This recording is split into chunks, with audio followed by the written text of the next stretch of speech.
Programa Mercado e Consumo. Oferecimento.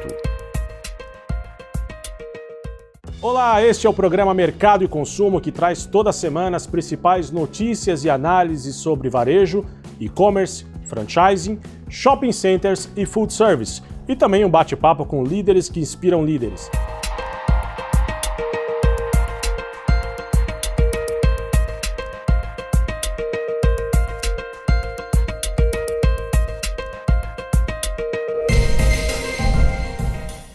Olá, bem-vindos ao programa Mercado e Consumo. As novas regras trabalhistas estão hoje em debate por aqui. A partir de agora, o trabalhador pode ser contratado por semana, por dia e até por hora. As férias podem ser divididas em até 3 períodos e as convenções e os acordos coletivos prevalecem sobre a lei.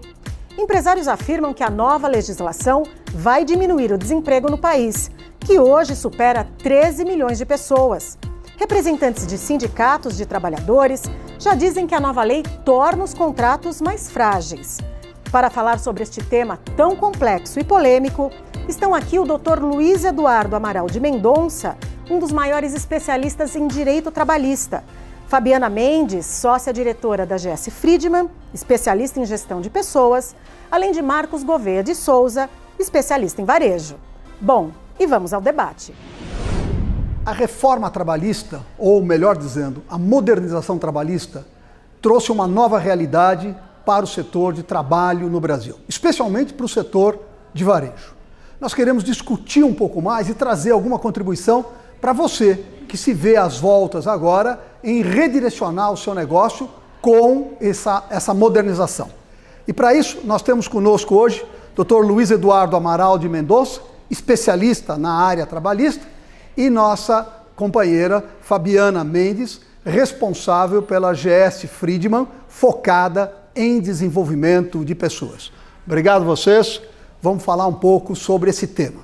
Acho que a primeira coisa, Luiz Eduardo, eu queria começar com a questão entre o trabalho intermitente, que foi contemplado nessa modernização, e o part-time. Quais as semelhanças e diferença entre os dois sistemas? Bom, primeiro é um prazer estar aqui, queria agradecer na sua pessoa a oportunidade de falar um pouquinho do intermitente. Eu acho o intermitente é uma novidade agora da reforma trabalhista, desde 11 de novembro ela já está em vigor, só que precisava de alguns ajustes. Esses ajustes vieram agora através da medida provisória 808 de 2017. Há quem diga que a medida provisória tratou quase que 70% do trabalho intermitente. É importante deixar bem claro, são conceitos completamente distintos, embora o part-time ele já existisse na regra antiga, mas com uma limitação de jornada de 25 horas semanais e sem o direito do empregado fazer hora extra. Afinal de contas, imaginava-se o legislador naquela época que se eu precisasse reduzir a jornada, não fazia sentido se fazer hora extra. A partir da reforma, e isso não foi objeto da medida provisória, a partir da reforma já está vigente, eu tenho duas modalidades de part-time. E aí são empregados registrados com todos os benefícios, mas é um contrato ajustado à necessidade do mercado. Eu acho que a grande novidade, e pouco tem se falado sobre o part-time. Muito se fala sobre o intermitente, porque é uma grande novidade, você paga por hora, mas pouco tem se falado do part-time. O part-time tem duas modalidades agora, não existe mais os 25 horas semanais, são 26 horas semanais, com a possibilidade de fazer 6 horas extras. E a segunda modalidade são 30 horas semanais, aí sem a possibilidade de fazer hora extra. Vale para qualquer categoria. É um ajuste interessantíssimo porque as empresas do varejo têm muita dificuldade, às vezes, de compor aquela escala de folgas, porque de 3 em 3 semanas, às vezes, precisa, de acordo com um decreto de 2015, o Ministério do Trabalho, ele obriga que a empresa coincida o DSR com um domingo. Isso para o ramo do varejo não faria muito sentido. Necessitava, agora com uma possibilidade. DSR é o descanso semanal remunerado. Isso, desculpa. Mas assim, é importante que a gente entenda que a reforma venha se adaptar. Quer dizer, eu tenho meus empregados normais, com os contratos vigorando por 8 horas, e eu tenho forma de compor agora, fazer uma jornada só pela manhã. A empresa economiza vale-refeição, por exemplo, porque não preciso dar intervalo entre a jornada, uma jornada com 4 horas diárias, o empregado consegue compor sua renda trabalhando em uma outra empresa no período da tarde. É muito interessante, é para jornadas contínuas, tem todos os benefícios da categoria, os sindicatos já vinham aqui, até em São Paulo, já praticando algum part-time, e agora abriu o meu leque de opções do part-time. O intermitente, toda vez que eu tiver um trabalho não contínuo, ou seja, aí primeiro ponto, muita gente está falando assim, eu vou chamar os intermitentes para trabalhar todo sábado. Se eu der a habitualidade ao trabalho intermitente, eu estou fugindo da característica do intermitente. Acho que esse é um ponto fundamental que precisa ser considerado. Quer dizer, aquilo que no varejo é importante, que é ter a disponibilidade do funcionário nos picos de movimento, sexta, sábado, domingo, se tiver habitualidade, contraria o espírito da modernização. Pronto, exatamente isso. A gente vem vendo, alguns juízes, professores de trabalho estão nesse sentido, estão falando nesse sentido. A medida provisória que está há uma semana já aí, nós estamos discutindo muito sobre ela traz uma série de requisitos específicos. Se eu deixar de chamar o empregado no regime de intermitência por um ano, entende-se rescindido o contrato de trabalho. Se rescindir o contrato de trabalho, eu pago meio aviso prévio, ele levanta 80% do FGTS, tem uma série de regrinhas específicas, mas se você me perguntar, Luiz, qual você acha a modalidade que mais vai ser atendida? Eu acho que a grande novidade é a terceirização da atividade fim, que é uma outra modalidade, não se confunde com o intermitente e nem também com o part-time. Acho que vai ser muito utilizado o part-time e o intermitente vai ser usado sim, mas para compor aquelas urgências. Olha, eu tive 3 faltas aqui, terei 3 faltas, eu preciso de alguém. Então, eu vou me valer de algumas contratações intermitentes, questões pontuais para sanar. E para o intermitente é muito interessante, porque ele consegue compor a sua renda tendo mais de um vínculo de emprego em empresas. Ele pode prestar um bico, ele pode compor a sua renda de forma mais flexível. Muito bem. Fabiana, quais são os pontos positivos da modernização trabalhista que foi aprovada? Bom, Marcos, primeiro é um prazer estar aqui, obrigado pelo convite, dividir esse espaço com o Dr. Luiz também, é um grande prazer. Esse é um tema que merece ser discutido agora. E eu vejo muito mais pontos positivos do que negativos. Na verdade, não vejo pontos negativos. Entre os pontos positivos, principalmente conhecendo a operação do varejo, a gente vê realmente como uma grande alternativa de solucionar a escala e principalmente melhorar a prestação de serviço em função da alta demanda que nós temos no varejo no final de semana, a partir de quinta-feira, quinta, sexta, sábado e domingo. Então, operacionalmente falando, esse é um ponto bastante relevante. Outro ponto muito positivo, fala-se muito sobre o aumento do emprego em função da modernização e da permissão de contratação, por exemplo, intermitente. Mas a gente vê um outro ponto bastante relevante, que é possibilitar estudantes, por exemplo, ou pessoas que já se aposentaram a voltar para o mercado de trabalho com uma flexibilidade maior de ajuste das suas agendas e da sua disponibilidade. Além do que o doutor mencionou sobre a função de adotar os períodos que eles estão disponíveis para o mercado de trabalho. São os pontos que eu vejo mais relevantes. Mas só para confirmar, Luiz, existem pontos negativos nessa modernização comparados com a situação anterior? Toda transição ela passa por um período de críticas. Mas as críticas que eu vejo por uma lei que passou por todas as suas fases no Congresso, no Senado e aprovação do presidente, eu não vejo grandes pontos negativos. Assim, poderia dizer aqui que houve uma recepção por parte de juízes trabalhistas, porque a gente ouviu, li bastante sobre isso, de que a Ana Matra se reuniu para poder... Eram 200 juízes, nós estamos no Brasil um total de 4.500 juízes, com os quais muitos deles eu converso, eles estão já praticando a reforma. Não vejo como grande espaço para precarização de direitos, não consigo imaginar isso. Claro, para esse empresário que eventualmente vai usar a reforma trabalhista para fraudar contratos, para mexer com o direito adquirido, a Justiça do Trabalho existe e está aí, continua super protetora e ela vai saber separar o joio do trigo. Mas para os bons empresários que estavam fazendo um verdadeiro contorcionismo tributário para poder encaixar, eu acho que a ideia do legislador é desafogar, desonerar a folha e flexibilizar de maneira que gere mais empregos. Se isso vai se concretizar ou não, eu acho que já temos alguns primeiros dados aí que já começaram, desde que a reforma foi aprovada, embora ainda não vigente, já vimos o mercado começando a mostrar alguma resposta positiva. Então, assim, eu não consigo te identificar críticas à reforma. Perfeito. Fabiana, os vendedores, no conceito que foi colocado pelo Dr. Luiz, que estarão agora em algumas atividades, em alguns dias da semana, trabalhando especificamente para atender o pico de demanda, podem ficar menos comprometidos do que aqueles que trabalham toda a semana com uma empresa, uma loja? De forma alguma. Eu acredito, Marcos, que o comprometimento e o engajamento está na atitude do profissional. Nós temos, e sabemos disso, nós temos times e pessoas que são CLT ou que estão o tempo todo no seu trabalho e não são tão engajadas ou tão envolvidas. Está muito mais relacionado à forma como esse vendedor enxerga a oportunidade que está sendo dada, ou o alinhamento que ele tem com os propósitos da empresa.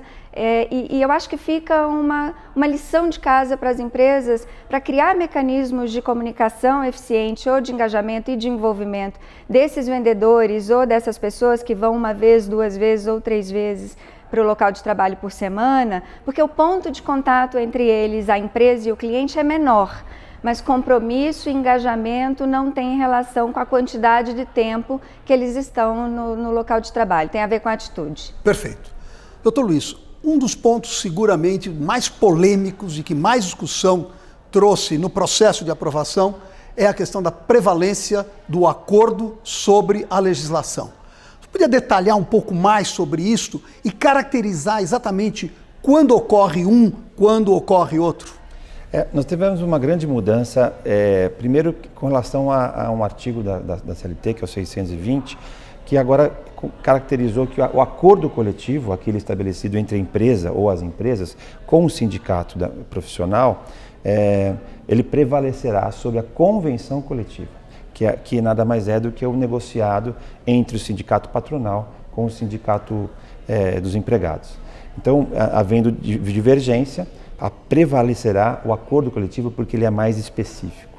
Isso trouxe bastante segurança jurídica para o mercado, porque amanhã publicou um reajuste da categoria complicado para uma loja conseguir aplicar, ela pode buscar o sindicato, e aí, então, que eu sempre digo, a reforma trabalhista vai trazer as empresas mais próximas do sindicato para tentar resolver, negociar um ponto específico que a convenção coletiva eventualmente não lembrou dela quando negociou. Então ela pode resolver de forma específica. E agora, o que eu posso negociar?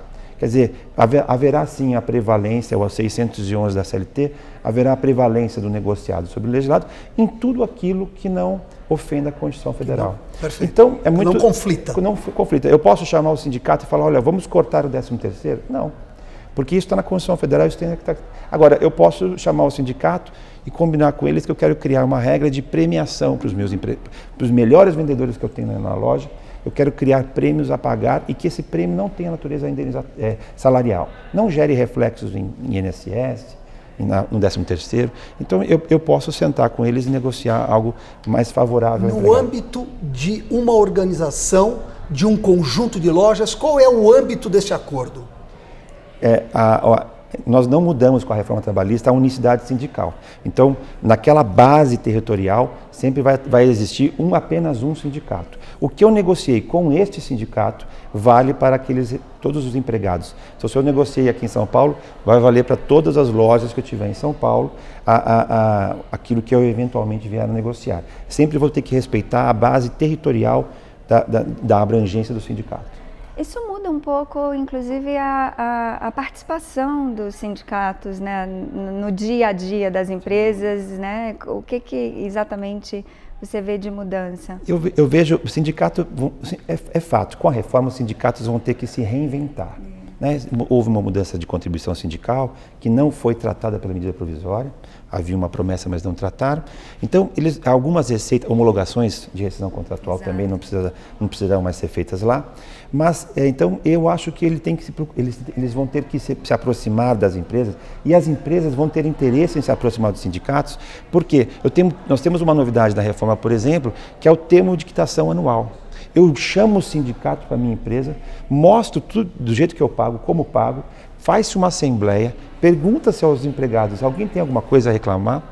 E aí é importante saber que, olha, alguém pode levantar a mão e reclamar também, mas o sindicato está presente e aí o empresário vai ter um termo de quitação anual que vai valer na Justiça do Trabalho. Você diria que esse processo de transformação da modernização trabalhista está precipitando também uma modernização sindical no Brasil? Sem dúvida. Tem vários sindicatos, inclusive, mudando. Já não existe mais a área de homologação, estão querendo montar algumas arbitragens. Tem sindicato se especializando nesse formato que existe hoje de você buscar uma solução de conflito que não seja ação judicial. Tem até central trabalhista na iminência de greve, né? Sem dúvida, sem dúvida. Tem alguns agora sofrendo com um PDV que eles estão imaginando implementar, e agora o PDV eu não preciso mais passar como era a regra antiga, mas sem dúvida nenhuma uma mudança de conceito que eu acho salutar. Fabiana, a legislação, a modernização entrou no ar recentemente, poucas semanas, mas nos seus contatos com os seus clientes nas diversas áreas, você nota uma propensão a contratar mais gente baseada nas flexibilidades que foram criadas? Sim. A gente percebe que, além da busca pela informação, o momento que isso aconteceu, sobretudo para o varejo, foi muito positivo, em função das movimentações de final de ano. Então, ainda que as empresas pudessem ter uma tendência a postergar, ou a entender melhor, ou esperar para ver o que acontece, de fato, a própria pressão da ocasião faz com que elas se adiantem e procurem informações de como vão se adaptar mais rapidamente. A gente vê realmente uma movimentação muito grande nesse sentido. Doutor Luiz, logo após a divulgação e entrada em vigor da modernização, a imprensa noticiou uma sensível redução no número de ações trabalhistas. Seria já efeito da mudança ou tem algum outro aspecto envolvido? Houve sim, eu li sobre o tema, inclusive os tribunais da Bahia, alguns tribunais do Nordeste, mostrando que houve uma redução de 90%, até 90% no número de ações. Mas é importante só fazer uma pequena ressalva, que não há nessa informação que eu li num jornal de grande circulação, que ainda não temos dados ainda de São Paulo, porque é tudo muito recente, né? Nós temos apenas uma semana de pós-reforma versus uma semana anterior à reforma, ou seja, muitos advogados distribuíram ações trabalhistas a mais na semana que antecedia e muitos advogados, juízes, operadores do direito estão sentando e estudando para saber quais serão os reflexos. Agora, a questão de honorários de sucumbência, a gente viu já alguns primeiros casos de condenação de reclamantes na Justiça do Trabalho, apagar a litigância de uma fé, apagar o advogado da outra parte. Então, eu acho que vai haver sim uma redução razoável, mas acho que esse número ainda é muito cedo para a gente falar em redução de 90% das ações trabalhistas. O varejo e o comércio são os dois setores que se tornaram o maior empregador privado do Brasil. Vocês dois acreditam que esta modernização favorecerá um aumento ainda maior da participação do comércio e do varejo na contratação do setor privado nacional? Eu Fabiana? Acredito que sim, sem sombra de dúvida. Como eu disse anteriormente, é uma oportunidade da gente agregar à força de trabalho pessoas que estavam, por diversas razões, estudantes, por exemplo, que precisam flexibilizar a sua agenda entre escola e trabalho, por exemplo, é uma oportunidade ímpar de se ingressarem. Acredito que sim. Eu acho que a reforma ela veio para ficar, ela já é uma realidade, já está. Só complementando, o que é mais importante para o estudante? É estudar. Mas se ele puder complementar a sua renda, fazendo uma jornada compatível, que não prejudique na faculdade, na sua escola, nada mais interessante, e isso vai fomentar demais a formalização da relação de trabalho, que não é sinônimo de emprego só, porque a reforma trouxe até a condição de autônomos que vão recolher INSS, que vão com continuidade e até exclusividade poder trabalhar sem vínculo empregatício. Então, tem muita coisa nova aí, mas sem dúvida nenhuma vai fomentar muito. Doutor Luiz, existe algum impacto esperado no primeiro emprego, especificamente na área de comércio e varejo? Sem dúvida. Se você desonera a folha, se você flexibiliza os modelos de relação do trabalho e aumenta o leque do empresário para que ele possa contratar em outras modalidades, gastando menos verbas com INSS, verbas tributárias, claramente você consegue dar mais emprego, e o impacto disso vai ser, já começou a ser visto aí com as primeiras informações que a gente vê nos últimos meses, um crescimento da empregabilidade. Fabiana, nós discutimos muito aqui a visão da empresa em relação à modernização trabalhista. Mas tem uma questão importantíssima que é a visão dos colaboradores, dos empregados.